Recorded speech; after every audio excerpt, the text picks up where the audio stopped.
ونشهد أن سيدنا ومولانا محمدا عبده ورسوله.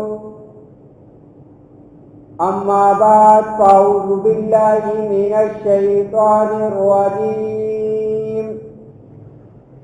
بسم الله الرحمن الرحيم.